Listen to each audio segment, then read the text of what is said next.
Assalamu alaikum, my dear all shining stars. Welcome back to another video. I hope you all are doing well. So, in this video, we are gonna start the chapter 17 nervous coordination. And इसमें basically हमने सिर्फ basic पढ़ना है कि what does it mean by nervous coordination, what does it mean by receptors, and कौन-कौन से steps हैं जो involved होते हैं nervous coordination में. Of course, higher animals में सेल्स में इंटरेक्शन होनी चाहिए, कोऑर्डिनेशन होनी चाहिए. बॉडी है इतनी बड़ी और उसमें इतने सेल्स हैं तो ऑफ कोर्स कोई फंक्शन परफॉर्म करने के लिए हर सेल में इंटरेक्शन होनी चाहिए. तो वो इंटरेक्शन अचीव होती है by means of two coordination. एक होती है नर्वस कोऑर्डिनेशन जिसको हमने इस चैप्टर में डिस्कस करना है, एंड देन एक और कोऑर्डिनेशन होती है, वो होती है हार्मोनल कोऑर्डिनेशन जो नेक्स्ट चैप्टर में डिस्कस किया गया है. वो होती है with the help of hormones. ये जो नर्वस कोऑर्डिनेशन है ना, ये क्विकेस्ट वे है कम्युनिकेशन का within the body of an animal. इसमें कम्युनिकेशन टेक्स प्लेस होती है by messages. What messages? Electrochemical messages जिसको हम कहते हैं नर्व इम्पल्सेस. इन नर्व इम्पल्सेस की वजह से ये कम्युनिकेशन टेक्स प्लेस हो रही होती है. बेसिकली ये नर्वस कोऑर्डिनेशन ना कंप्राइज्ड होता है हाईली स्पेशलाइज्ड सेल्स से.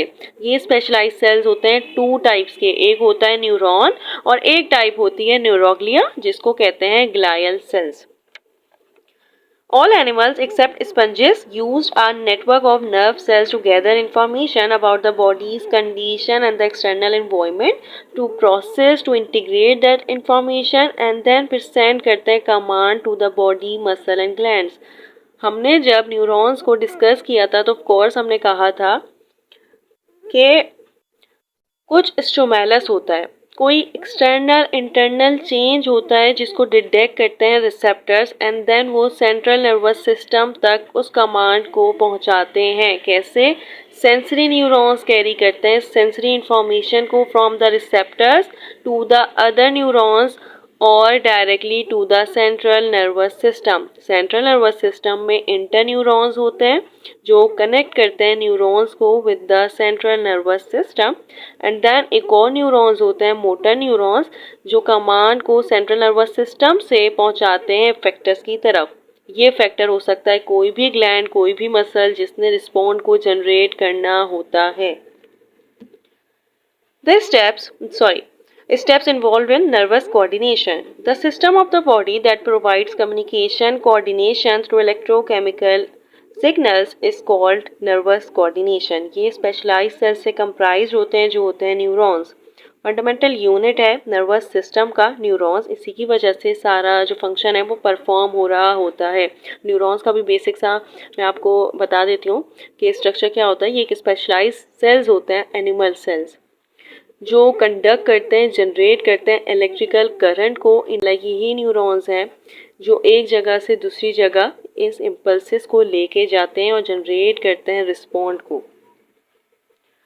रिसीव करते हैं इंफॉर्मेशन को from the external internal stimulus. असल में ये वीडियो मैं पहले बना चुकी थी बट एडिटिंग में डिलीट हो गई, सो दैट्स वाई मुझे वापस से बनानी पड़ रही है, बट इट्स ओके.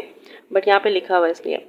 तो स्टिमुलस कोई भी इंटरनल एक्सटर्नल इन्वायरमेंट होता है जिसमें हम रिसेप्टर्स हैं, आपकी आइज़ हैं, आपके एयर हैं, आपकी नोज़ है. तो ये सारे रिसेप्टर्स हैं जो रिसीव करते हैं सेंसरी इन्फॉर्मेशन को, सेंस करते हैं. इसको हम कहते हैं सेंसेशन. ये सेंस करते हैं किसी भी एक्सटर्नल इंटरनल इन्वायरमेंटल चेंज को. तो ये क्या हुआ? ये स्टिमुलस हुआ. फिर इंटीग्रेट करते हैं इस इंफॉर्मेशन को, लाइक रिसीव करते हैं, प्रोड्यूस करते हैं आउटपुट सिग्नल को, एंड देन फिर क्या होता है with the help of motor neurons command को जाके पहुंचाते हैं उस इफेक्टर्स की तरफ जिसने रिस्पॉन्ड को जनरेट करना होता है. Transmit the signal to the other nerve cell, glands और मसल जो इफेक्टर्स हैं, एंड देन कोऑर्डिनेट करते हैं मेटाबॉलिक एक्टिविटीज़ को जो मेंटेन करता है इंटीग्रिटी ऑफ द सेल को. Receptors as transducers. ये रिसेप्टर्स मैं आपको बता चुकी हूँ ऑफ कोर्स कि रिसेप्टर्स वो होते हैं जो डिटेक्ट करते हैं किसी भी इंटरनल एक्सटर्नल चेंज को. न्यूरॉन्स हैं जो रिसीव कर रही हैं इंफॉर्मेशन अबाउट एनी चेंज, कोई भी स्टिमुलस, कोई भी external internal change through sensory sales और ऑर्गन्स. वो कौन से ऑर्गन्स हैं, कौन से सेंसरी सेल्स हैं जिनके ज़रिए ये नर्वस न्यूरॉन्स रिसीव कर रहे हैं इंफॉर्मेशन? वो हैं रिसेप्टर्स जिनके बारे में हमने पढ़ना है. इन रिसेप्टर्स की भी ऑफ कोर्स कैटेगरीज होती हैं, उनको भी डिस्कस करेंगे। बट उससे पहले मैं आपको पाथवे दिखा दूं कि कैसे कोऑर्डिनेशन हो रही होती है मेमलियन नर्वस सिस्टम में। पहली हेडिंग है स्टोमैलस। स्टोमैलस मैं बता चुकी हूँ, कोई भी इंटरनल कोई भी एक्सटर्नल चेंज उसको हम स्टोमैलस कह रहे हैं, और वो डिटेक्ट होते हैं थ्रू सेंसरी सेल्स और ऑर्गन्स कॉल्ड रिसेप्टर्स। देन क्या होता है, ये जो रिसेप्टर्स है ना, ये डिटेक्ट करते हैं चेंज को एंड देन फिर रिपोर्ट करते हैं control centre of the nervous system में। Control centre of the nervous system होता है सेंट्रल नर्वस सिस्टम, जिसमें इंक्लूड होते हैं brain and the spinal cord, और इसी में इंटरन्यूरॉन्स भी प्रेजेंट होते हैं।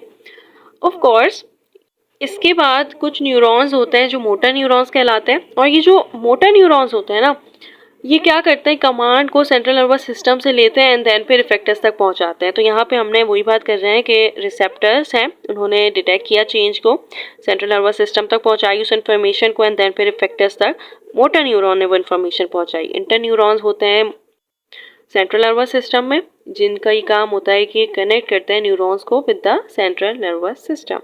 एंड देन इफेक्टर्स वो होते हैं जो किसी भी स्टिमुलाई को लाइक हम ये कह रहे हैं कि जो इफेक्टर्स हैं, ऑफ कोर्स ये कोई मसल हो सकता है, कोई ग्लैंड हो सकता है जो रिस्पांस को जनरेट कर रहा है। अब काफ़ी सारे ग्लैंड है जो वो हार्मोन्स को सिक्रीट करते हैं, तो ऑफ कोर्स उनके पास कोई एक इंफॉर्मेशन पहुंचती होगी, कोई कमांड पहुंचता होगा कि अब तुमने ये काम करना है। तो यहाँ पे वही बात कर रहे हैं कि इफेक्टर्स होते हैं कोई भी मसल कोई भी ग्लैंड जिसको रिस्पॉन्स जनरेट करना होता है। विद इन सेकेंड ये लिखा हुआ है कि जो इंटायर कम्युनिकेशन है ना from the stimulus to the receptors, वो अकर होती है within millisecond. So that's why ये याद रखिएगा कि विद इन मिली सेकेंड है, ये ऑफकोर्स मिली सेकेंड है, ये गलत लिखा है। विद इन मिली सेकेंड ये सारा जो कम्युनिकेशन हो रही होती है वो हो रही होती है। एफरेंट पाथवे और एफरेंट पाथवे, ये जो रिसेप्टर से सेंट्रल नर्वस सिस्टम में इंफॉर्मेशन पहुंच रही होती है थ्रू सेंसरी न्यूरॉन्स, इस पाथवे को हम कहते हैं एफरेंट पाथवे। एंड देन जो इंफॉर्मेशन सेंट्रल नर्वस सिस्टम से इफेक्टर्स तक पहुंच रही होती है थ्रू मोटर न्यूरॉन्स, उसको हम कहते हैं एफरेंट पाथवे। ये आपकी बुक में नहीं है बट मैंने आपको बताया क्योंकि आपने अभी एमटीकैट देना है और उसमें ऑफकोर्स ऐसे ही एमसीक्यूज पूछे जाते हैं। तो रिसेप्टर्स क्या होते हैं, detection of an energy of stimulus by sensory cells. Most sensory receptors are specialised neurons और एपिथेलियल सेल्स। इन रिसेप्टर्स को हम ये कहते हैं कि ये तो या तो स्पेशलाइज्ड सेल्स हो सकते हैं, सिंगल प्रेजेंट है, या फिर ग्रुप ऑफ सेल्स में प्रेजेंट है, जो ऑफकोर्स डिटेक्ट कर रहे हैं कोई भी एक्सटर्नल इंटरनल चेंज को। कैटेगरीज होती हैं इनकी। ट्रांसड्यूसर्स क्यों कहते हैं, पहले तो ये रीज़न पूछते हैं कि ट्रांसड्यूसर्स क्यों कहते हैं। इनको ट्रांसड्यूसर्स इसलिए कहते हैं क्योंकि कन्वर्ट करते हैं डिफरेंट फॉर्म ऑफ एनर्जी को into impulses, so that's why transducers कहते हैं रिसेप्टर्स को। यहाँ पे लिखा हुआ भी है कि all receptors are transducers structure that convert signals from one form to another form. Energy को कन्वर्ट कर रहे हैं वन फॉर्म से अनदर फॉर्म में into impulses, so that's why इसको कहते हैं ट्रांसड्यूसर्स। सो रिसेप्टर्स होते हैं जो मॉडिफाइड न्यूरॉन्स होते हैं या एपिथेलियल सेल्स होते हैं, अकर होते हैं या तो सिंगल होंगे या फिर ग्रुप ऑफ सेल्स में होंगे। फॉर एग्जांपल इन आईज में आपके रॉड्स और कोन्स होते हैं, और ये जो रॉड एंड कोन्स है ना, ये डिटेक्ट करते हैं विजिबल और अल्ट्रा वायलेंट लाइट को, जिनको हम कहते हैं फोटो रिसेप्टर्स। ये जो कैटेगरीज है ना, ये जो टाइप्स ऑफ रिसेप्टर्स हैं, ये किस बेस पे होते हैं, ये डिपेंड करते हैं types of energy detected by receptors. कौन सी टाइप ऑफ एनर्जी जो डिटेक्ट हो रही है रिसेप्टर से, उसकी बेस पे हम इनको कैटेगराइज करते हैं। पहली कैटेगरी होती है, 5 कैटेगरीज है इसमें। एक होती है कैटेगरी थर्मो रिसेप्टर की, एक होती है कीमो रिसेप्टर की, एक होती है मैकेनो रिसेप्टर, एक होती है फोटो रिसेप्टर, और एक होती है पेन रिसेप्टर। ना firstly we are talking about the mechanoreceptors. Of course mechanoreceptors, आपको नेम से पता चल रहा है मैकेनो, ये डिटेक्ट करती है किसी भी साउंड को, किसी भी मोशन को, कोई भी पोजीशन हो इन रिलेशन टू ग्रेविटी, उसको हम कहते हैं कि ये है मैकेनो रिसेप्टर जो डिटेक्ट कर रहे हैं प्रेशर को, साउंड को, मोशन को, पोजीशन को। By physical deformation caused by such stimulus as pressure, touch, stretch, motion and sound, all forms of mechanical energy. Now we are talking about the pain receptors. Pen receptors को हम नोसियोसेप्टर्स भी कहते हैं। Of course pen receptors का name से पता चल रहा है कि ये डिटेक्ट करता है टिश्यू डैमेज को। Stimulus that cause or is about to cause tissue damage is perceived as pain. Perception और सेंसेशन, ये जो सेंसेशन होती है ना, ये कॉज ऑफ अवेयरनेस होती है स्टिमुलस की। ये जो अवेयरनेस है स्टिमुलस की, इसको हम कह रहे हैं सेंसेशन, सेंस कर रहा है रिसेप्टर। और ये जो परसेप्शन है ना, ये होती है कि कंट्रोल सेंटर में, नर्वस सिस्टम का जो कंट्रोल सेंटर है, ब्रेन स्पाइनल कॉर्ड, ये जो इम्पल्सेस होती है ना, ये कन्वर्ट हो जाती हैं इनटू परसेप्शन। यहाँ पे लिखा हुआ है कि ये जो इम्पल्सेस हैं ये परसीव हो गई हैं एज पेन। उसको पता चल रहा है कि ये जो इम्पल्सेस आई हैं, जो कमांड आया है, ये पेन के तौर पे, लाइक पेन महसूस हो रहा है, तो इसको हम कहते हैं perception. Now we are talking about the thermoreceptors. ये जो थर्मो रिसेप्टर्स है, ये नेम से पता चल रहा है, थर्म मीन्स हीट, तो वो रिसेप्टर जो डिटेक्ट करते हैं चेंजेस इन टेम्परेचर, उसको हम कहते हैं थर्मो रिसेप्टर्स, और ये हमारे ओरल कैविटी में प्रेजेंट होते हैं। Now we are talking about the chemoreceptors. ये नेम से पता चल रहा है, ये डिटेक्ट करते हैं केमिकल्स को डिसॉल्व इन फ्लूइड, जो भी सराउंडिंग मीडियम है, फ्लूइड मीडियम है, उसमें कोई भी केमिकल्स डिसॉल्व होंगे, उसको हम कहते हैं कि कीमो रिसेप्टर्स हैं। About the total solute concentration in a solution and specific receptors that respond to individual kind of molecules. Of course हमें पता है कि ऑस्मोसिस क्या होता है, डिफ्यूजन ऑस्मोसिस हम सब पढ़ चुके हैं फर्स्ट ईयर में। ऑस्मोसिस होता है कि कोई भी वाटर है या कोई भी सब्सटेंस है वो डिफ्यूज हो रहा है through a semi permeable membrane, उसको हम कह रहे हैं ऑस्मोसिस। और ऑस्मोलैरिटी क्या होता है, उसमें हम ये पढ़ते हैं कि 1 लीटर वाटर में जितने भी नंबर ऑफ पार्टिकल्स हैं, इसको हम कह रहे हैं ऑस्मोलैरिटी।